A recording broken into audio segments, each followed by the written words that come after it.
Shalom, puji Tuhan. Kita bersyukur kepada Tuhan karena perlindungannya kita ada sampai dengan hari ini. Sebelum mendengarkan khotbah, terlebih dahulu kita berdoa. Mari kita berdoa.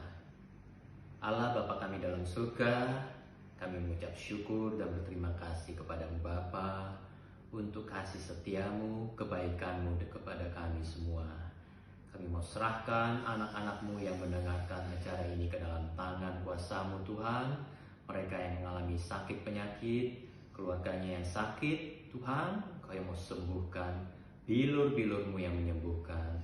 Mereka yang mengalami masalah keuangan, masalah keluarga, Tuhan Engkau yang menolong, Engkau yang mau jamah, Engkau yang memberikan jalan keluar Tuhan. Terima kasih Tuhan. Kami mau serahkan pembicara hari ini ke dalam tangan kuasa-Mu Tuhan. Berfirmanlah melalui hamba-Mu, sampaikan isi hati-Mu Tuhan. Kami mau serahkan waktu-waktu selanjutnya hanya ke dalam tangan kuasa-Mu Tuhan. Hanya di dalam nama Tuhan Yesus Kristus kami berdoa dan mengucap syukur kepada Bapa di surga. Haleluya. Amin.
Semua yang baik dalam hidupku,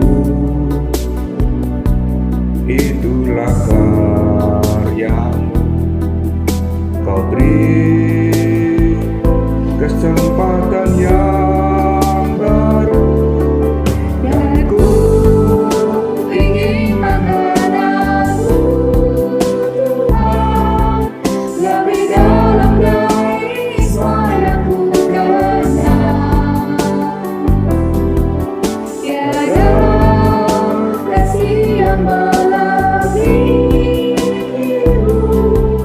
Ku ada untuk menjadi penyembah-Mu.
kasih yang menemukanku, selamatkan dan pulihkanku.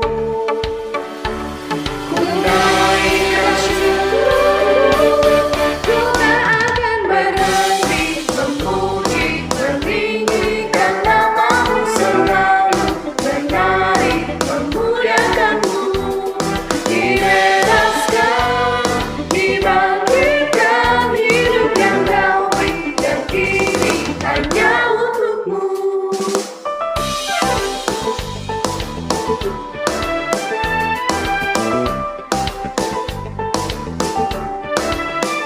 Kasih yang begitu besar, lebih kuat dari dosa. Kasih yang menemukanku, selamatkan dan pulihkanku. Ku naikkan syukur, ku tak akan berhenti memuji, meninggikan nama-Mu selalu, menari, memuliakan-Mu. Dibebaskan, dibangkitkan, hidup yang Kau berikan kini hanya untuk-Mu.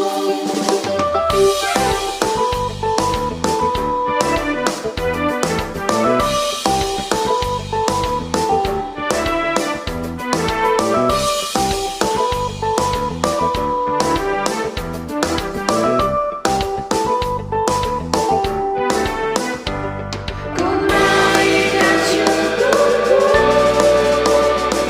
ku naikkan syukurku, ku tak akan berhenti memuji, meninggikan nama-Mu selalu, menari, memuliakan-Mu. Dibebaskan, dibangkitkan, hidup yang Kau berikan kini hanya untuk-Mu.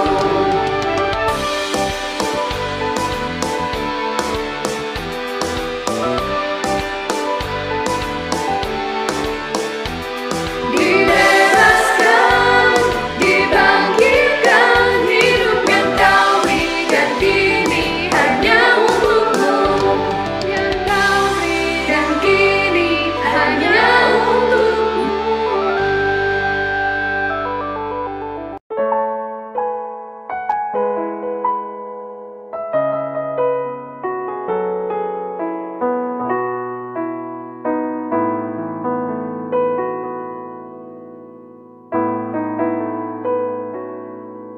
Bila hati terasa berat, tak seorang pun mengerti bebanku. Ku tanya Yesus, apa yang harus ku buat? Dia berfirman, mari datanglah. Dia selalu pedulikan aku. Ku datang Yesus, Dia pikul segala bebanku. Sujud di altarnya,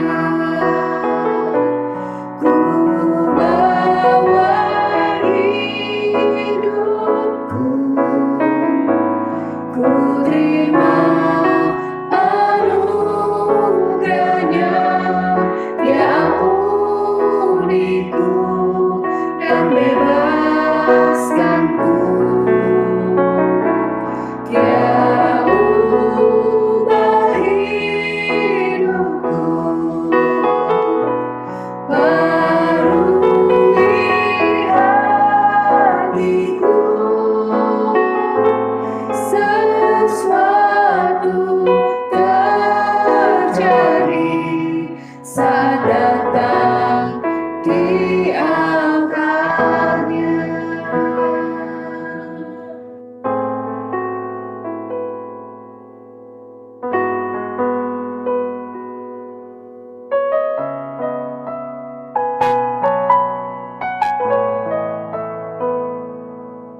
Dia berfirman, mari datanglah.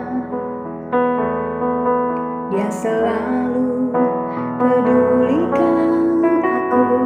Ku datang Yesus, Dia pikul segala bebanku. Sujud di altarnya, ku bawa hidupku. Ku terima anugerahnya, diampuniku dan bebaskanku. Dia ubah hidupku, barui hatiku. Sesuatu terjadi saat datang di altarnya.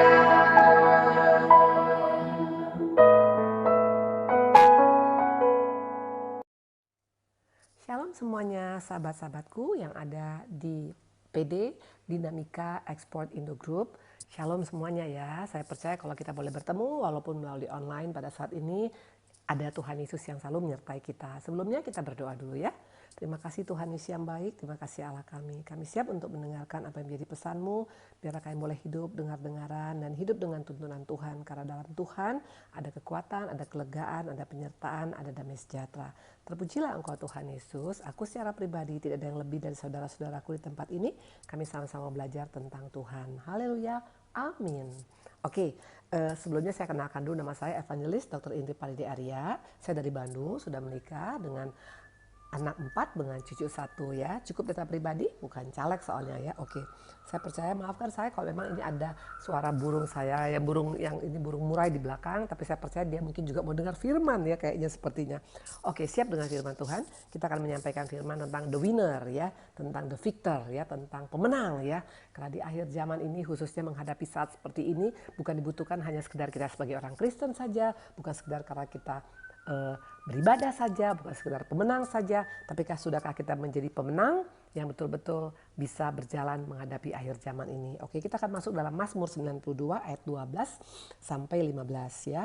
Mazmur 92 ayat 12 sampai dengan 15. Orang benar akan bertunas seperti pohon korma, akan tumbuh subur seperti pohon aras di Libanon. Mereka yang ditanam di bait Tuhan akan bertunas dan di pelataran Allah kita.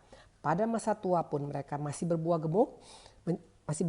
menjadi gemuk dan segar ya. Untuk memberitakan bahwa Tuhan itu benar, bahwa Ia gunung batuku dan tidak ada kecurangan padanya. Luar biasa. Saya percaya ayat daripada Mazmur 92 ini adalah ayat yang sangat menguatkan, betul? Karena dikatakan akan ada perbedaan antara orang benar dengan orang fasik. Orang benar dikatakan akan bertunas seperti pohon korma. Ini bicara tentang satu kekuatan yang luar biasa, satu kehidupan yang luar biasa ya. Dan bukan hanya sekedar itu, dikatakan pada masa tua pun kita masih berbuah menjadi gemuk dan segar. Terus terang kalau dunia mengatakan masa tua seorang itu biasanya orang semakin masuk dalam usia lansia, usia senja ya, biasanya udah mulai merasa tidak nyaman ya, karena udah mulai tulang-tulang mungkin, atau mungkin dalam keadaan masalah mungkin dari segi ingatan yang berkurang, atau mungkin penampilan yang berkurang, itu menurut dunia. Tapi Tuhan berkata pada masa tua kita akan berbuah, bukan hanya berbuah tapi gemuk dan segar. Untuk apa? Untuk memberitakan bahwa Tuhan itu benar, bahwa Ia gunung batuku dan tidak ada kecurangan padanya. Luar biasa ya. Saya percaya semua kita pasti punya target seperti ini. Betul, siapapun kita, mau kita kaya, miskin, atau kita cantik, atau kita biasa-biasa, atau kita tua, atau kita muda, kita ingin mencapai apa yang dipesan daripada pemazmur ini tadi ya. Nah, dikatakan tadi sampai masa tua ya. Masa tua menurut dunia semakin suram, tapi dalam Tuhan masa tua semakin segar ya. Dan ini juga menjadi komitmen saya. Saya sekarang usia 61 tahun, tapi saya bilang Tuhan, walaupun 61 tahun aku tetap masih mau segar, mau gemuk dari segi rohani, dan terutama aku mau menjadi berkat ya. Ini luar biasa. Nah, kita buka satu lagi, Yesaya 46 ayat 4 supaya kita lihat ya. Ini bukan hanya perkataan daripada slogan iklan produk, tapi ini adalah firman Tuhan, dan ini pasti akan terjadi dalam hidup anak-anak Tuhan yang sungguh-sungguh mengandalkan Tuhan dalam kehidupan kehidupannya. Sampai masa tuamu aku tetap dia, dan sampai masa putih rambutmu aku menggendong kamu. Aku terus melakukan dan mau menanggung kamu terus. Aku mau memikul kamu dan menyelamatkan kamu. Wow, luar biasa sister brother ya. Bayangkan dikatakan sampai masa tua kita Tuhan tetap sama ya. Bahkan dikatakan sampai masa rambut putih pun Tuhan akan menggendong kita. Artinya Tuhan sangat peduli kepada setiap kehidupan anak-anaknya ya. Di masa tua mungkin orang sudah cuek sama kita. Udah mungkin gak terlalu peduli. Bahkan mungkin keturunan kita, keluarga kita, bahkan mungkin pasangan kita mungkin bisa menganggap kita menjadi beban. Tapi Tuhan katakan aku menggendong engkau. Berarti menjadi kesukaan bagi Tuhan. Dan bukan hanya itu saja. Tapi Tuhan berkata aku akan menanggung kamu terus. Jadi apapun permasalahan kita Tuhan yang akan menanggung. Dan Tuhan mau pikul dan menyelamatkan kita. Luar biasa sister brother ya. Nah dikatakan satu lagi sebagai ayat peneguhan bagi setiap kita. Makanya pesan saya kepada setiap kita jangan tanggung ikut Tuhan. Karena ternyata begitu banyak hal-hal yang luar biasa akan kita alami kalau kita in the right track ya. Kalau kita dalam jalur yang benar, dalam langkah yang benar, dalam posisi yang benar dalam Tuhan akan banyak hal-hal yang luar biasa. Pertama dikatakan tadi apa? Kita akan seperti pohon korma ya. Dikatakan lagi tadi seperti apa? Dikatakan tadi di masa tua kita akan berbuah gemuk dan segar ya untuk menyatakan kebaikan Tuhan. Apa sampai di sana? No. Dikatakan berikutnya tadi sampai Tuhan pun menggendong kita. Artinya Tuhan sangat peduli dengan kita, bahkan menanggung kita terus menerus. Artinya Tuhan bertanggung jawab atas kehidupan kita. Nah satu lagi Lukas 21 ayat 18 sampai dengan 19. Ini adalah perkataan daripada Yesus sendiri. Tetapi tidak sehelai pun dari rambut kepalamu akan hilang. Kalau kamu tetap bertahan, kamu akan memperoleh hidupmu. Wow, luar biasa. Dikatakan gak satu helai rambut pun. Ibu Indri aja kalau udah satu rambutnya jatuh aja udah sedih ya. Nah ini kata Tuhan gak satu pun kalau gak seizin Tuhan. Artinya Tuhan sangat bertanggung jawab sampai hal sekecil apapun dalam kehidupan kita. So it means kita gak perlu takut lagi menghadapi kehidupan ini. Harusnya itu menjadi gaya hidup kita ya. Nah coba kita buka satu lagi ya. Karena ini fakta ya. Mazmur 37 ayat 25. Satu lagi sebagai peneguhan ya. Dahulu aku muda, sekarang telah menjadi tua. Tetapi tidak pernah aku lihat orang benar ditinggalkan atau anak cucunya minta roti. Sister brother, ini adalah peneguhan bagi setiap kita. Saya percaya kita dalam hidup ini pastilah kita sangat mengasihi keluarga kita, keturunan kita betul. Dan Tuhan bukan hanya menggaranti rambut kita tidak akan bisa hilang kalau nggak seizin Tuhan. Tapi sampai anak cucu kita pun Tuhan katakan tidak akan pernah ditinggalkan. Dan tidak akan mungkin minta roti. Artinya tanggung jawab Tuhan penuh atas kehidupan kita. Dari mulai keluarga kita, dari mulai ekonomi kita, dari mulai kesehatan kita. Bahkan anak cucu keturunan kita semua akan Tuhan tanggung selama kita hidup berjalan bersama dengan Tuhan ya. Nah tapi tragisnya kalau kita lihat banyak orang yang tidak bertahan. Betul, kata-kata bertahan tadi adalah kata kunci. Banyak orang tidak bertahan karena mungkin masalah ekonomi. Khususnya di zaman saat seperti ini. Begitu banyak hal-hal yang tidak menyenangkan terjadi. Mungkin malah masalah ekonomi kita, masalah PHK, masalah kesehatan, masalah rumah tangga digoncangkan, masalah apapun, please komitmen kita bertahan itu kata kunci untuk kita bisa menikmati semua janji Tuhan tadi. Nah kita akan lihat tadi dikatakan di sini tadi ada banyak hal yang luar biasa, ada 5 ayat yang luar biasa. Kalau kita buka Alkitab akan banyak sekali ayat-ayat peneguhan untuk membuat kita tidak boleh takut atau khawatir menghadapi zaman pada saat seperti ini.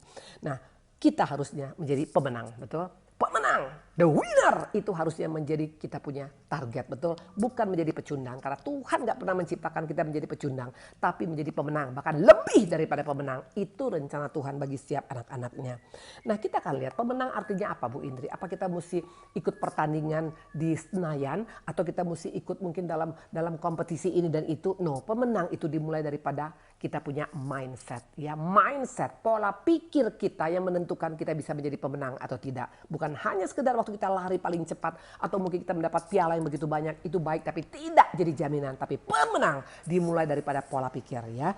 Nah waktu pola pikir pemenang menjadi milik kita, dikatakan ada 3 hal yang keluar dalam kehidupan kita. Pertama, kita bisa membangun diri kita sendiri. Karena terus terang pola pikir ini sangat menentukan untuk membangun diri kita. Itu yang pertama. Yang kedua dikatakan bukan hanya membangun diri kita sendiri, tapi juga membangun atmosfer di sekeliling kita. Waktu kita punya pola pikir pemenang, kita bisa membangun orang lain juga, membangun membangkitkan orang lain juga, bahkan mempengaruhi orang lain juga. Dan bukan hanya sekedar sampai di sana. Yang ketiga, dampaknya aura positif yang harum dan yang powerful dan yang berbuah pasti akan keluar dalam kehidupan kita. Dan ini target daripada kita. Pertama, membangun diri kita. Kedua, membangun sekeliling kita, keluarga kita, anak-anak kita, pasangan kita, bahkan komunitas kita, bahkan di sekeliling pekerjaan kita, dalam gereja kita. Dan yang paling luar biasa, bukan hanya sekedar membangun mereka, tapi kita bisa berdampak dan berbuah sampai Tuhan memanggil kita. Ini luar biasa.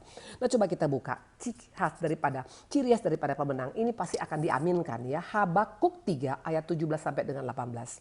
Sekalipun pohon ara tidak berbunga, pohon anggur tidak berbuah, hasil pohon zaitun mengecewakan. Sekalipun ladang-ladang tidak menghasilkan bahan makanan, kambing domba terhalau dari kurungannya, dan tidak ada lembu sapi dalam kandang. Namun aku akan bersorak-sorak di dalam Tuhan, beria-ria dalam Allah yang menyelamatkan aku. Allah Tuhanku itu kekuatanku, Ia membuat kakiku seperti kaki rusa, Ia membiarkan aku berjejak di bukit-bukitku untuk memimpin biduan dengan permainan kecapi. Ini adalah komitmen daripada seorang seorang Daud ya. Dikatakan Daud berkata, sekalipun pohon ara tidak berbunga, artinya mungkin keadaan yang tidak menyenangkan dialamin. Pohon anggur tidak berbuah, mungkin ada kegagalan dalam usaha, dalam bisnis. Hasil pohon zaitun mengecewakan, artinya tidak sesuai dengan ekspektasi kita. Sekalipun ladang tidak menghasilkan bahan makanan, kambing domba tidak terhalau dari kurungan, dan tidak ada lembu sapi dalam kandang. Artinya mungkin kita mengalami hal yang defisit dalam kehidupan kita. Tapi firman Tuhan mengatakan, aku akan bersorak-sorak dalam Tuhan, beria-ria dalam Tuhan yang menyelamatkan aku. Ini mental pemenang, ini pola pikir pemenang. Tidak tergantung sikon. Nah, pada saat ini bagaimana keadaan kita? Apakah kita hanya pemenang waktu kita semuanya happy-happy saja? Itu masih setengah pemenang. Tapi pemenang yang sejati adalah orang yang tidak tergantung sikon. Apapun keberadaannya, dia tetap berkata, aku mau bersorak-sorak untuk Tuhan. Dan itu menjadi target daripada kita ya. Nah, kita lihat. Mungkin kita bertanya, Bu Indri, apa semua orang bisa punya mental, bisa punya pola pikir pemenang? Harusnya yes. Kenapa saya berkata begitu? Karena kita punya DNA Yesus. DNA Yesus artinya kalau Tuhan Yesus juga adalah pemenang, kita juga harusnya menjadi pemenang. Dan dimulai dari pola pikir. Mana buktinya? Kita buka Filipi 4 ayat 8 bahwa harusnya setiap orang Kristen punya pola pikir pemenang. Filipi 4 ayat 8 ini adalah perkataan daripada Rasul Paulus. Jadi akhirnya saudara-saudara, semua yang benar, semua yang mulia, semua yang adil, semua yang suci, semua yang manis, semua yang sedap didengar, semua yang disebut kebajikan dan patut dipuji, pikirkanlah semua itu. Tidak ada kata-kata kalau, misalnya, atau tergantung sikon. No, firman Tuhan mengatakan pokoknya hanya berpikir yang baik, yang positif, dan yang membawa kepada kebaikan. Itu yang Tuhan inginkan dari setiap kita. Dikatakan pikirkanlah semua itu. Ini bicara tentang pola pikir pemenang ya. Nah, coba kita lihat. Pernah satu kali seorang yang saleh juga pernah jatuh. Dia tergelincir dalam pikirannya. Tapi yang luar biasa untuk dia cepat banting setir. Akhirnya dia bawa kembali dan Tuhan memulihkan total kehidupannya. Mana buktinya orang bisa jatuh dalam pola pikir ya. Karena pola pikir pemenang itu harus di-maintain ya. Memang Tuhan sudah berikan pada kita. Tapi kalau kita tidak menjaga, tidak memelihara, tidak memaintain, kita bisa tergelincir dari pola pikir kita. Siapa dia? Kita buka Ayub 3 ayat 24 sampai dengan 25. Karena yang kutakutkan itulah yang menimpa aku. Yang kucemaskan itulah yang mendatangi aku. Aku tidak mendapat ketenangan dan ketentraman. Aku tidak mendapat istirahat, tapi kegelisahanlah yang timbul. Jelas dikatakan pola pikir ini menentukan kita bisa menang atau tidak menghadapi kehidupan ini. Waktu pola pikir kita takut, itu yang terjadi pada kita. Akhirnya kita menjadi pecundang. Dan Ayub pernah mengalami ini. Tapi yang luar biasa, untung cepat dia menyadari, banting setir, dan akhirnya Tuhan memulihkan dia 2 kali lipat daripada yang pernah dialaminya. Jadi bapak-bapak, ibu-ibu, saudara-saudara yang kekasih, nggak ada pilihan lain. To be or not to be. Kalau engkau dan saya mau bertahan sampai pada akhir zaman ini, kita harus punya pribadi, punya pola pikir, punya mental lebih daripada pemenang ya. Nah, kita akan lihat sekarang. Bandingkan dengan yang satu ini ya. Bandingkan dengan satu ini tadi. Ayub tadi hampir tergelincir tapi dia cepat kembali. Nah, bandingkan dengan yang satu ini. Dia bukan seorang hamba Tuhan besar, tapi dia punya mental, dia punya pola pikir yang luar biasa. Matius 9 ayat 20 sampai dengan 22. Pada waktu itu seorang perempuan yang sudah 12 tahun lamanya menderita pendarahan maju mendekati Yesus dari belakang dan menjabah jumbai jubahnya. Karena katanya, asal ku jamah saja jubahnya, aku akan sembuh. Ini luar biasa. Ini pola pikir yang sangat-sangat positif. Dia sangat percaya bahwa kuasa Yesus, bahkan jubahnya saja pun bisa memberikan kesembuhan. Dan akibatnya kita perhatikan, Yesus berpaling dan memandang dia dan berkata, teguhkan hatimu, hai anakku, imanmu telah menyelamatkan engkau. Sejak saat itu sembuhlah perempuan itu. Waktu mindset kita berubah, waktu mindset kita berkata bahwa aku pasti sembuh, aku pasti sehat, aku pasti bisa mengatasi bersama dengan Yesus. Tuhan berpaling kepada kita karena Tuhan mencari di akhir zaman ini pribadi-pribadi yang punya pola pikir pemenang, pola pikir yang positif, pola pikir yang memikirkan hal-hal yang baik. Itu yang membuat Tuhan berpaling kepada kita. Nah, kita akan lihat sekarang di sini. Kita ingat bagaimana cerita seorang Hana. Kita tahu bagaimana seorang Hana pada waktu itu dia dalam keadaan mandul ya. Kita tahu istri daripada Elkana, madunya yang bernama Penina yang selalu menyakiti hati dia. Waktu awalnya dia hanya memikirkan masalah dia hanya negatif tentang masalah dia, sedih atas masalah dia tidak mengalami apa-apa. Tapi waktu pola pikirnya diubahkan, walaupun waktu itu masih mandul, tapi perhatikan, dikatakan 1 Samuel 2 ayat 1. Lalu berdoalah Hana, katanya, hatiku bersukaria karena Tuhan tanduk kekuatanku, ditinggikan oleh Tuhan ya. Mulutnya mencemoohkan musuhku sebab aku bersuka cita karena pertolonganmu. Luar biasa. Waktu itu Hana belum hamil, tapi dia sudah berubah pola pikir. Dia nggak mau fokus pada masalahnya lagi, tapi dia fokus pada kebaikan Tuhan. Dan akhirnya dia punya anak Samuel dan dikasih 5 bonus orang anak lagi. Tuhan mencari di akhir zaman ini pribadi-pribadi yang punya mindset the winner ya. Mindset yang positif, mindset yang penuh dengan kemenangan. Karena waktu kita hidup dengan kemenangan, pikiran penuh dengan kemenangan, di sana Tuhan akan ambil alih pekerjaan kita. Tuhan akan ambil alih bagian kita. Tuhan akan ambil alih kehidupan kita. Nah, dikatakan tadi mental pemenang, pikiran pemenang, pola pikir pemenang, itu yang membuat kita bisa bertahan sampai pada kesudahan. Nah, coba kita lihat apakah semua orang Kristen, tadi saya katakan banyak orang Kristen sudah Tuhan berikan DNA pemenang, tapi kita kalah karena kita izinkan pikiran kita dalam keadaan yang tidak baik ya. Kalau Ayub tadi sadar akan kesalahannya, murid-murid juga pernah mengalami hal yang sama. Kita buka Markus 4 ayat 37 sampai dengan 38. Waktu mereka mengalami goncangan seperti yang kita alami sekarang ini, seperti pandemi COVID-19 ini ya. Lalu mengamuklah taufan yang sangat dahsyat dan ombak menyembur masuk dalam perahu sehingga perahu itu mulai penuh dengan air. Pada waktu itu Yesus sedang tidur di buritan sebuah tilam. Maka murid-muridnya membangunkan dia dan berkata padanya, Guru, engkau tidak peduli kalau kita binasa. Gak main-main. Siapa yang berkata negatif seperti ini? Siapa yang pola pikirnya negatif? Seorang murid-murid ya. Murid-murid yang sudah 3,5 tahun ikut dengan Tuhan. Tidak jadi jaminan kekristenan kita. Tidak jadi jaminan pelayanan kita. Yang jadi jaminan adalah waktu kita selalu minta supaya Tuhan berikan kepada kita pola pikir yang dia miliki. Yaitu pola pikir yang positif. Yang selalu mendatangkan kebaikan. Yang selalu mikirkan kebajikan, kemurahan. Itu yang harusnya kita minta pada Tuhan setiap hari. Karena peperangan kita ada dalam pikiran kita. Nah, kita akan lihat ya. Karena terus terang daerah favorit iblis adalah pikiran. Karena pikiran orang bisa nggak melihat, tapi Tuhan tahu pikiran kita. Hati kita juga adalah daerah yang paling empuk bagi iblis. Karena Tuhan bisa melihat tapi orang lain tidak bisa melihat. Makanya jangan anggap enteng dengan apa yang ada di dalam diri kita. Dalam diri kita harus dibereskan agar kita bisa menang sebagai the winner ya. Nah, kita akan lihat ada 6 step. Kalau kita mau menang, dikatakan ada 6 step. Kalau kita mau punya pola pikir yang diubahkan, 6 step ini harus kita milikin. Yang pertama Kejadian 1 ayat 31 kita lihat. Maka Allah melihat segala sesuatu yang dijadikannya sungguh amat baik. Saya ulang sekali lagi. Kejadian 1 ayat 31. Maka Allah melihat segala yang dijadikannya itu sungguh amat baik. Jadilah petang dan jadilah pagi, itulah hari yang ke-6. Ini gaya daripada kerajaan surga. Produk kerajaan surga itu tidak pernah yang produk KW1, KW2. Selalu sungguh amat baik. It means itu produk yang terbaik, excellent. Itulah produk daripada surga. Bukan produk asal-asal, bukan produk hanya sekedar, bukan produk rata-rata, tapi produk yang terbaik Tuhan berikan pada kita. Kita ingat apa yang dikatakan oleh Yohanes dalam Yohanes 3:16, bahwa karena begitu besar kasih Allah akan dunia ini sehingga diberikan anaknya yang tunggal kepada kita. Bukan main-main, brother sister. Tuhan kita nggak pernah kasih yang sisa, tidak pernah kasih yang ampas. Tuhan kasih yang terbaik bagi kita.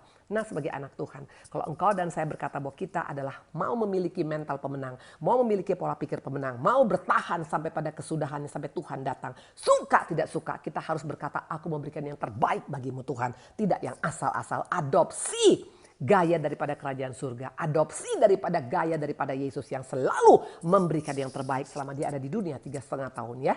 Kita akan lihat ya dia selama dia melayani 3,5 tahun di dunia ini, betul ya. Kita akan lihat ya, bukan KW1, bukan KW2. Nah, mungkin kita bilang, bagaimana Bu Indri, apa semua orang bisa berikan terbaik? Kita mau belajar dari pribadi yang satu ini. Dia hanya seorang mantan pezina, tapi yang luar biasa, dia memberikan yang terbaik bagi Tuhan. Makanya sampai Tuhan bisa membandingkan dia dengan Simon ahli Farisi, orang yang mengundang Yesus makan di rumahnya ya. Mana kita buka coba Lukas 7 ayat 44 sampai 46. Dan sambil berpaling pada perempuan itu ia berkata pada Simon, perhatikan sister brother, ini sebagai peringatan bagi kita. Kita boleh melakukan banyak hal tentang kegiatan rohani pada saat ini. Tapi Tuhan ternyata memberikan perhatian. Tuhan mengobserve, Tuhan memperhatikan sejauh apa kita memberikan pada Tuhan. Sejauh apa kita melakukan kegiatan bagi Tuhan. Sejauh apa kita berbuat pada Tuhan. Karena Tuhan tidak tertarik dengan yang namanya produk asal. Dia rindu untuk kita memberikan yang terbaik. Karena Tuhan sudah terlebih dahulu memberikan pada kita yang terbaik. Nah dikatakan engkau lihat perempuan ini, aku masuk rumahmu namun engkau tidak memberikan aku air untuk membasuh kakiku. Lihat, Tuhan melihat sampai detail loh apa yang kita lakukan. Tetapi dia membasahi kakiku dengan air mata dan menyekanya dengan rambutnya. Engkau tidak mencium aku, tapi sejak aku masuk ia tiada hentinya mencium kakiku. Engkau tidak meminyaki kepalaku dengan minyak, tapi dia meminyaki kakiku dengan minyak wangi. Tidak main-main. Tuhan puji pol abis perempuan ini. Pada latar belakang perempuan ini, keberadaan perempuan ini nol di mata dunia. Tapi Tuhan gak melihat latar belakang kita. Yang Tuhan lihat adalah waktu kita bertemu dengan Tuhan, apakah kita memberikan yang terbaik bagi Tuhan. Ini kata kuncinya. Tuhan sangat salut pada perempuan ini. Dan akhirnya kita lihat perempuan ini bisa dipakai Tuhan luar biasa. Waktu pada saat Tuhan bangkit dari kubur. Siapa pemberita yang memberitakan tentang kebangkitan Tuhan yang pertama? Wanita ini. Wanita yang memberikan yang terbaik bagi Tuhan. Jadi bukan masalah lamanya kita ikut Tuhan. Bukan masalah lamanya kita menjadi orang Kristen. Tapi sudahkah kita berikan yang terbaik bagi Tuhan? Nah kita akan lihat apa contoh memberikan yang terbaik bagi Tuhan. Apakah bicara hanya uang saja? No ya. Kita lihat misalnya menyembah.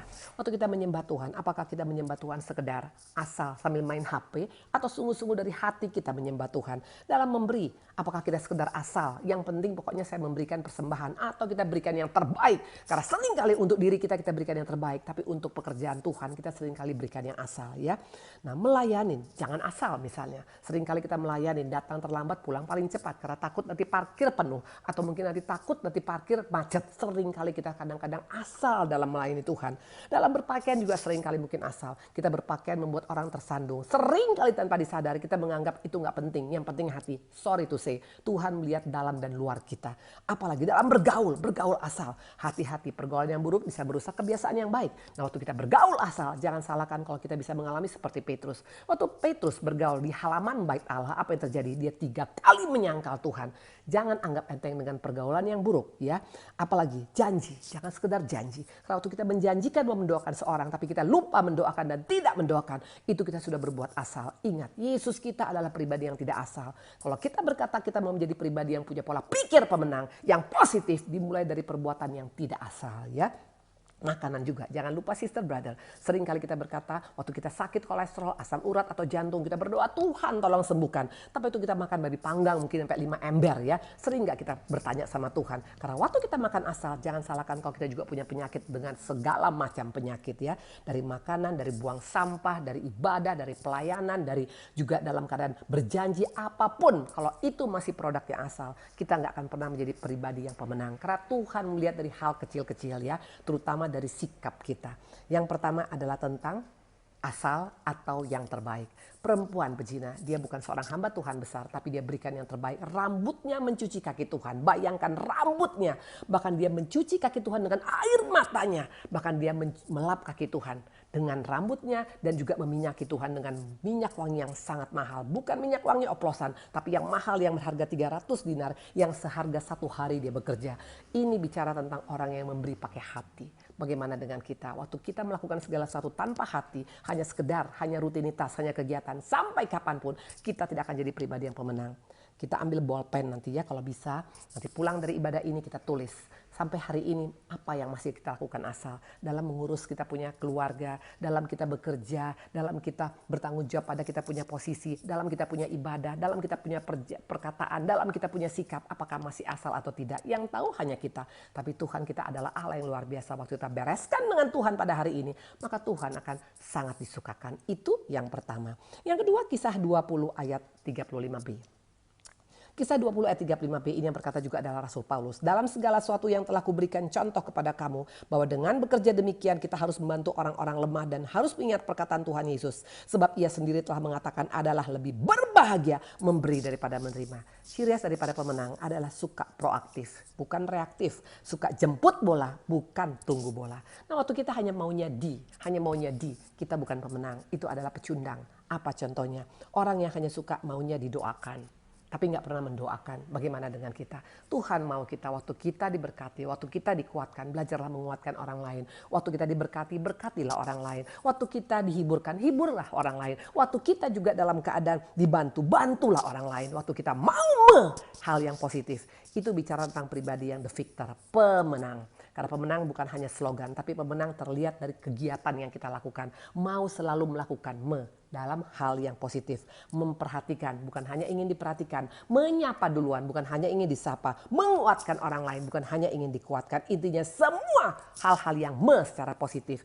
Itu cikal bakal daripada seorang pemenang ya. Nah kalau pecundang hanya maunya semuanya ditraktir, diberkatin, didoain, dikunjungin, diperhatikan, dihargai, didengar. Nah bagaimana dengan kita? Waktu ada orang yang mau cerita pada kita, maukah kita mendengar dengan hati yang penuh empati atau kita sekedar hanya main HP saja? Seorang pemenang dalam hal kecil dia mau selalu secara positif ya.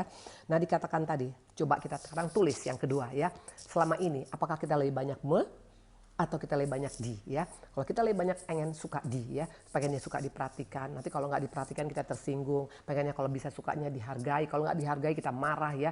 Itu berarti kita masih pecundang ya. Dalam rumah tangga juga seringkali mungkin pasangan kita nggak menghargai seperti yang kita harapkan. So it's okay. Seorang pemenang itu tidak butuh penghargaan daripada manusia, tapi kita dapat penghargaan daripada Tuhan. Nah ingat baik-baik. Yang pertama tadi dikatakan adalah apa? Seorang pemenang dikatakan adalah pribadi yang dikatakan adalah berikan yang terbaik ya.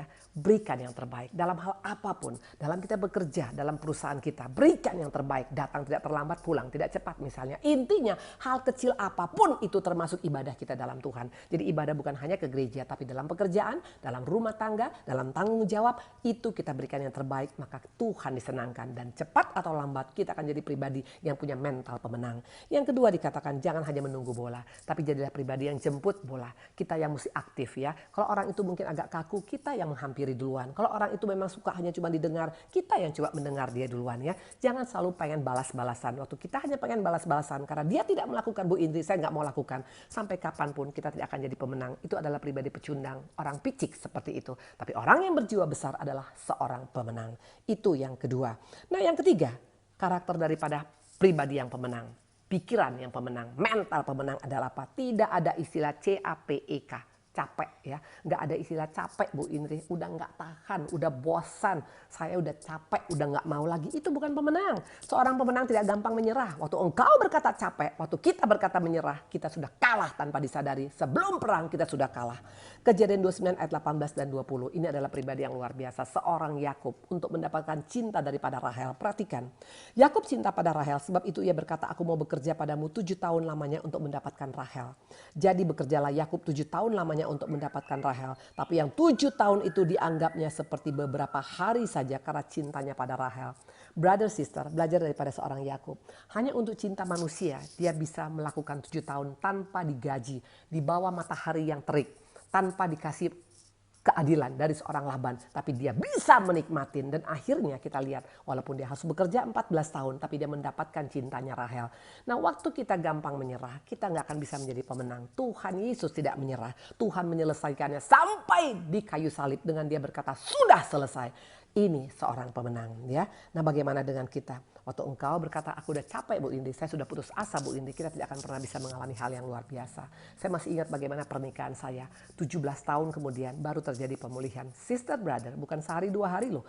17 tahun. 17 tahun kali 365 hari, kali 24 jam, kali 60 menit, 60 detik. Itu panjangnya luar biasa. Kok bisa Ibu Indi bertahan? Dan kok bisa akhirnya sekarang keluargaku dipulihkan? Waktu kita punya mental positif. Karena kita tahu Allah yang kita sembah bukan Allah yang tidur. Dia bertanggung jawab atas kehidupan kita. Seperti yang saya sampaikan tadi, Tuhan menggendong kita, Tuhan menanggung semuanya penderitaan kita, makanya kita pasti menang. Nah ingat baik-baik, pesan Tuhan tadi ingat menjadi kekuatan bagi kita. Dan akhirnya Tuhan pulihkan keluarga saya sekarang, suami yang sangat mengasihi. Dan ingat waktu keluarga rukun, berkat Tuhan akan melimpah tanpa engkau bisa tampung. Karena kuncinya adalah waktu keluarga rukun, makanya iblis paling takut dengan keluarga rukun. Bagaimana cara rukun? Harus ada komitmen, tidak ada kata istilah menyerah, capek, bosan, apalagi sampai ada kata-kata bercerai. Nah sementara masalah ekonomi saya itu hampir 13 tahun saya alamin. 13 tahun baru pulih. Sempat saya mengalami tinggal di tipe rumah 21 dengan kamar hanya 2x3, dengan masih dalam keadaan sangat di bawah rata-rata. Bahkan anak saya naik turun angkot, bahkan saya pernah pakai baju yang namanya baju bekas dari Belanda dikirim untuk Indonesia untuk orang-orang sederhana, dan itu saya beli 25.000 satu, bahkan ada yang 5.000 satu, dan saya pakai itu bertahun-tahun. Saya pernah ada di sana, tapi aku tidak menyerah karena aku tahu Allahku adalah Allah pemilik langit dan bumi. Allahku cukup untuk stok memberkati saya, dan akhirnya 13 tahun kemudian Tuhan mengembalikan semua. Dan kalau Tuhan sudah mengembalikan, tidak hanya 5 roti 2 ekor ikan, tapi diberikan 5.000 orang makan sampai kenyang dan ada sisa 12 bakul penuh. Artinya sesudah kita diberkati menjadi berkat, membagi-bagikan 12 bakul buat orang-orang yang membutuhkan. Ini kata kuncinya ya. Nah, dikatakan tadi yang pertama tadi adalah apa? Harus kita memberikan yang terbaik. Sister, brother, ayo kita renungkan. Selama ini sudahkah yang terbaik kita berikan pada Tuhan? Tuhan gak usah ditanya, dia sudah memberikan yang terbaik bagi kita. Buktinya apa? Dosa kita semerah kermiji pun sudah Tuhan ampunin dan dibuang ke tubir laut. Apalagi yang gak bisa kita berikan pada Tuhan? Yuk, mumpung kita masih sehat, kita berikan yang terbaik bagi Tuhan. Jangan kasih ampas pada Tuhan. Yang kedua dikatakan harus bukan hanya di. Jangan tunggu bola, tapi jemput bola. Proaktif seperti Yesus datang ke dunia ini untuk menyelamatkan kita. Kalau kita berkata kita pengikut Yesus, pasti kita juga punya DNA Yesus yang tidak menunggu bola di surga, tapi turun ke dunia ini untuk menyelamatkan kita supaya tidak ada satupun kita yang binasa. Yang ketiga dikatakan adalah apa? Tidak ada istilah CAPEK, capek. No, putus asa, menyerah itu bukan berserah. Berserah itu betul bagus dengan berkata kehendak mulai jadi Tuhan. Tapi menyerah itu adalah virus yang paling membahayakan. Kejatuhan banyak orang Kristen adalah kata-katanya waktu menyerah. Akhirnya meninggalkan Tuhan, akhirnya meninggalkan imannya, akhirnya menjual imannya karena merasa tidak sanggup lagi dalam kehidupan ini. Please, brother, sister, Tuhan kita adalah Allah yang luar biasa. Jangan ada kata menyerah. Yang keempat, pemenang itu bukan cengeng. Seorang pemenang itu bukan cemen, bukan juga gede ambek, bukan juga oversensi, bukan juga pundungan. Kalau engkau dan saya berkata kita pemenang, tapi gampang tersinggung, gampang sensitif, no, itu pecundang. Itu adalah pribadi yang sudah kalah sebelum berperang ya. Mungkin kita bilang, ya tapi kan tergantung situasi Bu Indri. Kalau situasinya enak ya oke lah, tapi kalau nggak enak, nggak dianggap, kerja udah bener tapi nggak dianggap sama bos, atau mungkin dalam keadaan nggak pernah diperhatikan, saya punya gaji, atau mungkin keluarga saya nggak menghargai saya, atau apapun kita pakai 1001 alasan. Sorry to say, nggak ada alasan. Apapun alasannya, tetap kita harus menjadi pribadi pemenang. Artinya tidak gampang cemen, tidak gampang pundung, tidak gampang sensi. Ada buktinya? Yuk kita lihat. Matius 15 ayat 22 dan 23. Ini bukan pendeta besar, ini malah orang yang tidak diperhitungkan oleh dunia. Karena dia adalah perempuan Kanaan, perempuan terkutuk, bekas keturunan daripada Ham yang dikutuk oleh ayahnya Nuh. Ya ingat waktu Nuh dalam keadaan dia marah pada anaknya Ham. Dia katakan terkutuklah engkau sampai 3 kali. Dan perempuan ini adalah perempuan Kanaan, perempuan terkutuk yang logikanya tidak mungkin Anda punya masa depan. Tapi perhatikan Matius 15 ayat 22 dan 23. Maka datanglah seorang perempuan dari Kanaan, dari daerah itu dan berseru, kasihanilah aku ya Tuhan anak Daud, karena anakku perempuan kerasukan setan dan sangat menderita. Tapi perempuan itu sama sekali tapi Yesus sama sekali tidak menjawabnya. Perhatikan, dia datang pada Tuhan, dia berdoa tapi nggak dapat jawaban daripada Tuhan. Sering kali kadang-kadang karena kita sudah berdoa sehari, 2 hari, sebulan, 2 bulan, setahun, 2 tahun, Tuhan nggak menjawab, kita mulai malas, kita mulai kesal, kita mulai kecewa dan meninggalkan Tuhan. Tapi perempuan itu tidak seperti itu. Lalu murid-muridnya datang, perhatikan, bukan hanya Tuhan yang nggak menjawab, tapi orang mulai melecehkan dia, orang mulai mencibir dia. Lalu murid-murid datang dan meminta padanya, suruhlah ia pergi, ia mengikuti kita dengan berteriak-teriak. Kadangkala orang-orang yang menyakiti kita bukan orang yang dari jauh. Mungkin orang-orang teman kita di gereja, mungkin orang teman kita dalam pekerjaan, mungkin dalam bisnis kita, mungkin partner kita, bahkan mungkin pasangan kita. Ayat 25, apa respon perempuan ini? Tapi perempuan itu mendekat dan menyembah dia sambil berkata, Tuhan tolonglah aku. Tidak sensi sama sekali, tidak tersinggung sama sekali, tidak gede ambek sama sekali. Dan akhirnya perhatikan ayat 28. Yesus menjawab dan berkata, ibu besar imanmu, maka jadilah padamu seperti yang kau kehendaki. Dan seketika itu juga anaknya sembuh. Tuhan sekarang lagi mencari orang-orang yang seperti ini. Orang-orang pemenang. Bukan orang-orang yang gampang sensi. Orang-orang yang berpositif. Yang pola pikirnya positif. Seperti orang yang pendarahan 12 tahun tadi. Tuhan berpaling dan Tuhan ambil bagian. Dan Tuhan intervensi hidupnya.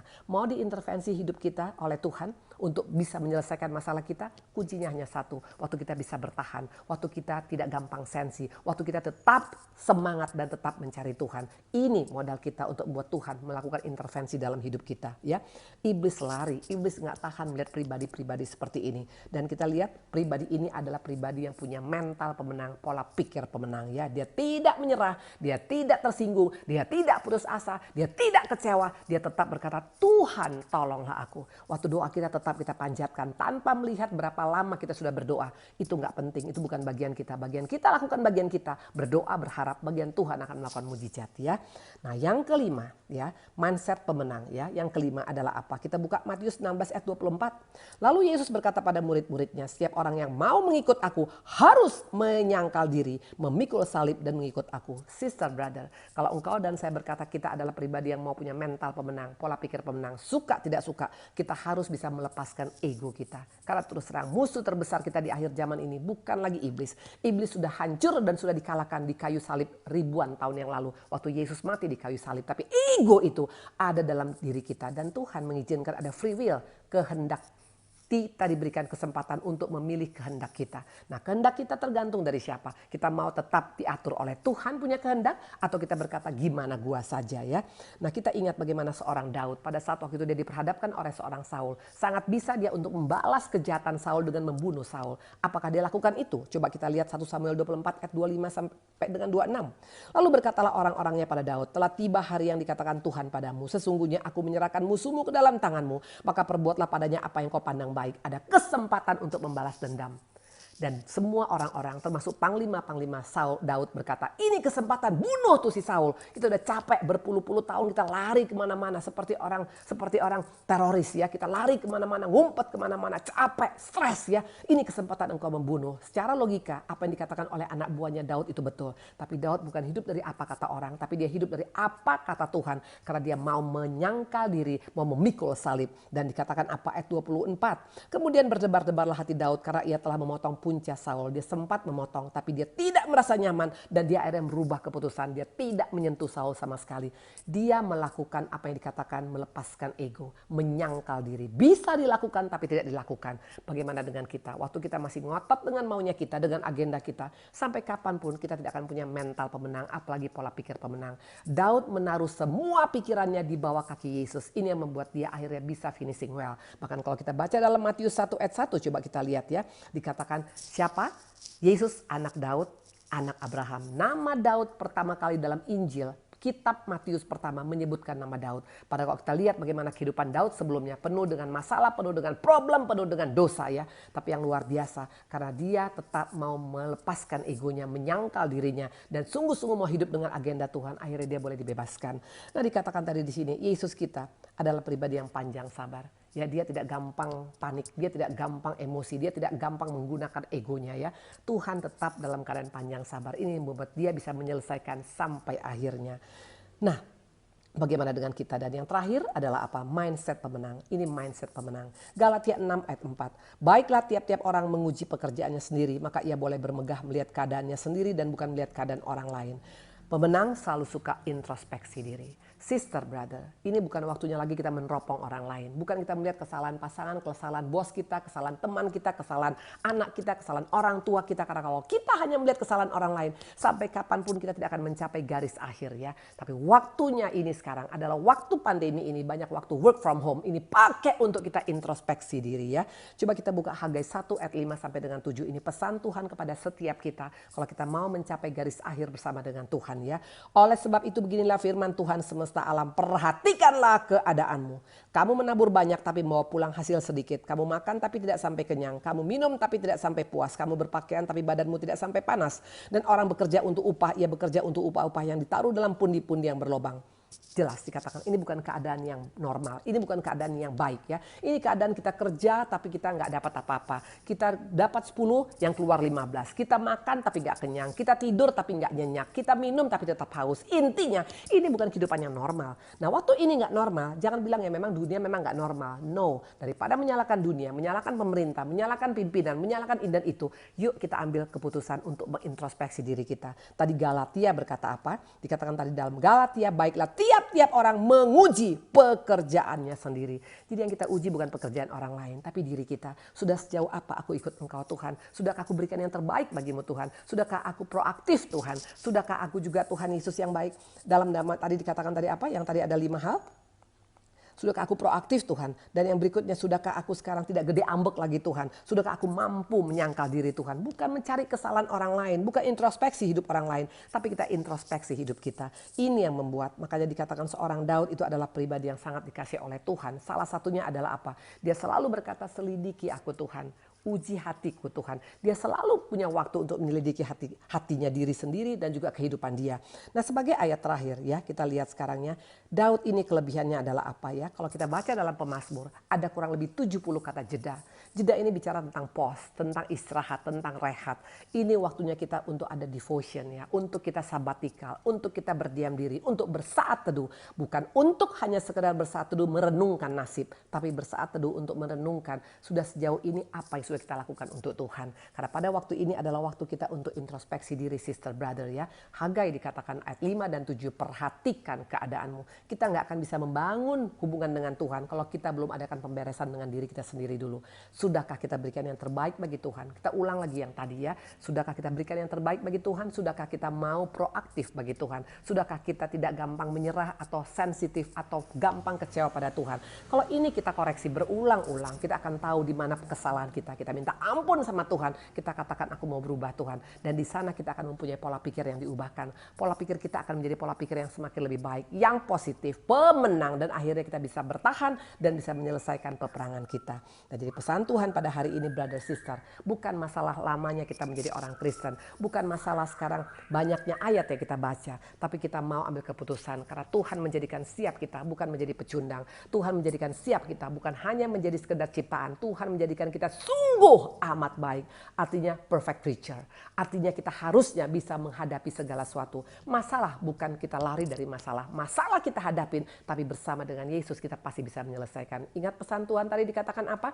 Tuhan menanggung kita terus, Tuhan bertanggung jawab, bahkan dia menggendong kita di masa tua. Tidak selai rambut pun daripada rambut kita akan jatuh kalau tidak seizin dengan Tuhan. Bahkan dikatakan kita akan bertunas seperti pohon kurma. Dan dikatakan, jadi bukan hanya sekedar itu, dikatakan sampai masa tua kita berbuah segar dan kita akan beritakan tentang kebaikan Tuhan. Jadi pada hari ini, ayo kita ambil keputusan. Karena terus terang dalam kehidupan ini yang dibutuhkan bukan hanya sekedar kegiatan. Yang dibutuhkan bukan hanya sekedar status keagamaan kita, itu tidak akan menjadi jaminan.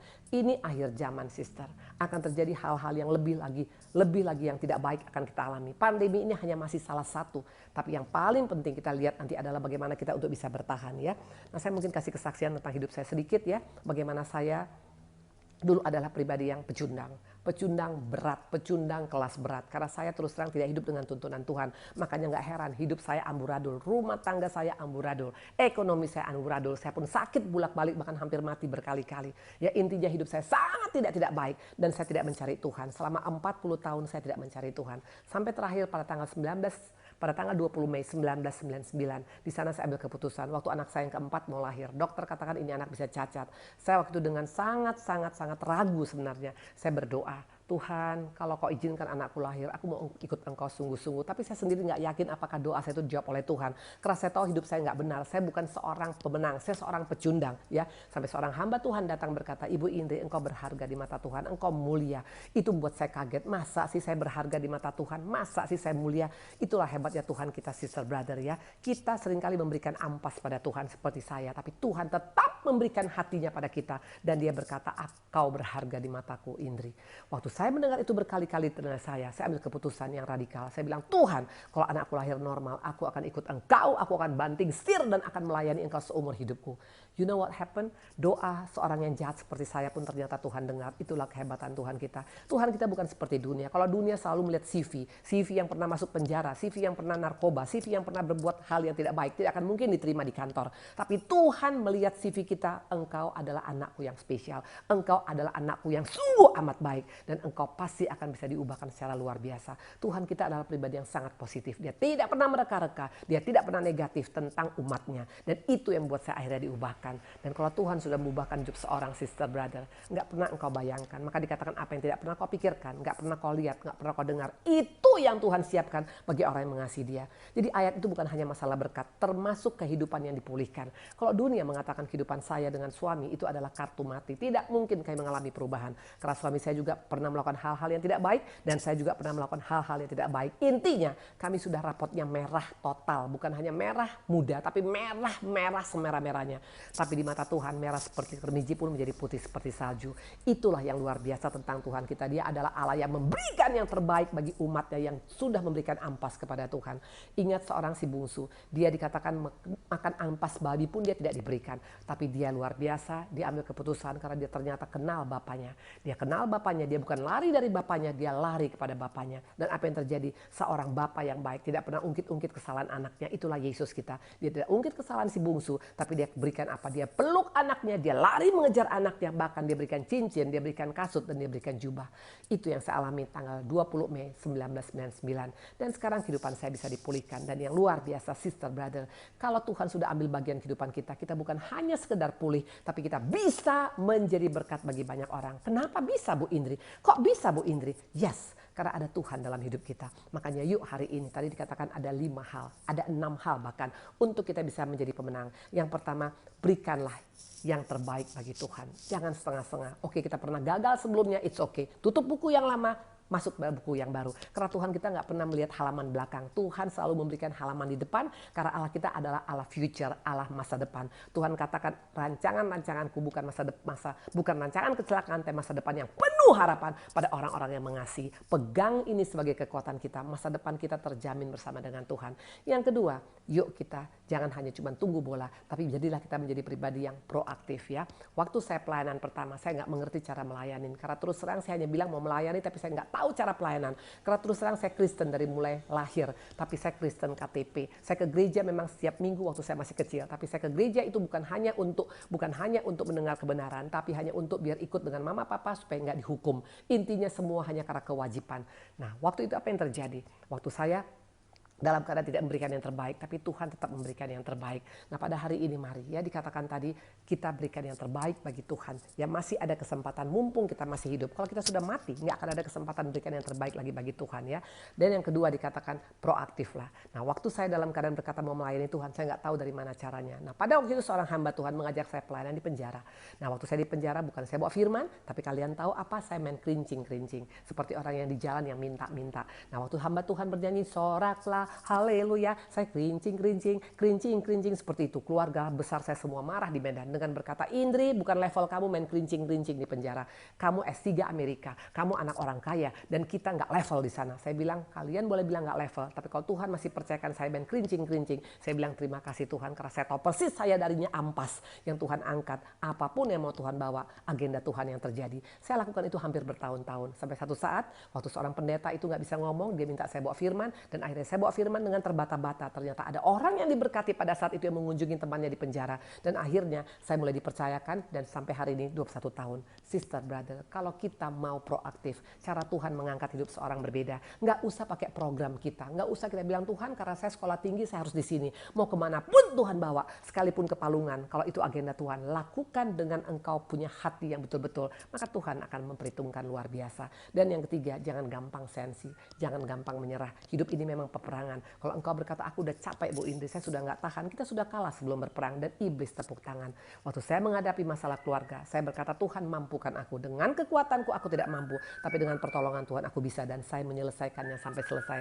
Sekarang buahnya saya bisa alamin. Keluarga yang dipulihkan, anak-anak, suami, ekonomi, bahkan kehidupan, bahkan yang paling luar biasa, aku boleh Tuhan percayakan untuk melayani. Itu semua karena anugerah Tuhan.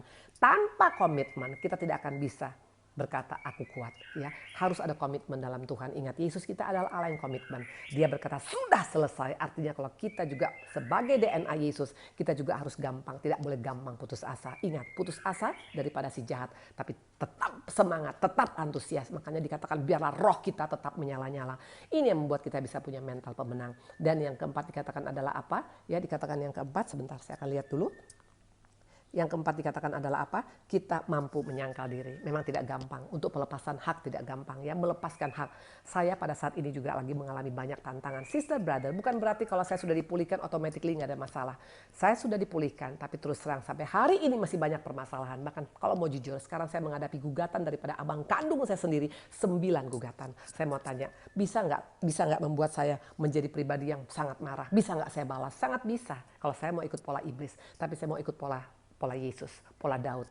Dia bisa melakukan tapi dia tidak lakukan. Dia bisa bunuh seorang Saul tapi dia tidak lakukan, bahkan tidak menyentuh sedikit pun. Dan akibatnya Tuhan yang menjadi pembela. Dan sekarang saya percaya 9 gugatan pengadilan, 5 sudah menang. Kalau 5 pasti menang, 9 pun pasti akan menang. Percayalah, selama kita di jalur Tuhan, bukan kita yang bermasalah, Tuhan akan menjadi pembela kita. Karena Tuhan berkata akan ada perbedaan antara orang benar dan orang fasik. Dan yang kelima dikatakan, kita harus siap untuk kita tidak boleh gampang tersinggung, ya. Tadi dikatakan, dan yang terakhir harus kita aktifkan hati nurani dengan cara apa? Self introspection, ya. Jangan pernah merasa karena aku sudah bertobat automatically aku nggak mungkin jatuh. Siapa bilang, ya? Musa pernah jatuh, pernah lah dia jatuh, ya. Pernah dia marah, bahkan dia pukul batu yang harusnya nggak dipukul. Siapa lagi pernah jatuh? Daud pernah jatuh, kita tahu persis. Siapa lagi pernah jatuh? Abraham pernah jatuh, dia pernah berbohong. Dia berkata Sarah itu adalah kakak adik saudaranya, bukan istrinya. Semua orang pernah jatuh. Hanya Yesus yang tidak pernah jatuh. Tapi kuncinya bukan masalah jatuhnya. Mau nggak kita sesudah jatuh, sudah terjatuh, tergeletak, kita mau memegang tangan Yesus untuk kita boleh berdiri tegak lagi. Ingat, orang benar jatuh tidak sampai tergeletak karena ada tangan Tuhan yang menopang. Karena itu mari brother sister, ada 6 hal tadi untuk kita bisa jadi pemenang. Kuncinya ada di kita pada hari ini. Tuhan memberkati. Kita akan berdoa, ya. Terima kasih Tuhan Yesus yang baik. Terima kasih Allah kami. Firman yang kami dengar pada hari ini adalah tentang the winner. Untuk kami boleh menjadi pemenang dari pola pikir, dari mental kami. Ini yang membuat kami bisa bertahan sampai pada kesudahan. Berkati juga Bapak untuk juga teman-temanku, untuk sahabat-sahabatku yang mendengar pada hari ini. Apapun yang menjadi permasalahan daripada setiap kami yang mendengar, kami percaya ada Tuhan yang akan menolong kami. Terima kasih Bapak, kami adalah pemenang. Kami lebih daripada pemenang, dan itu sudah Tuhan katakan melalui Rasul Paulus, dan kami pegang, kami klaim janji itu, bahwa kami akan menyelesaikan sampai pada garis akhir. Dalam namamu kami mengucap syukur Tuhan Yesus, haleluya, amin. Saya Evangelis Dr. Indri Parede Arya dari Bandung. Shalom.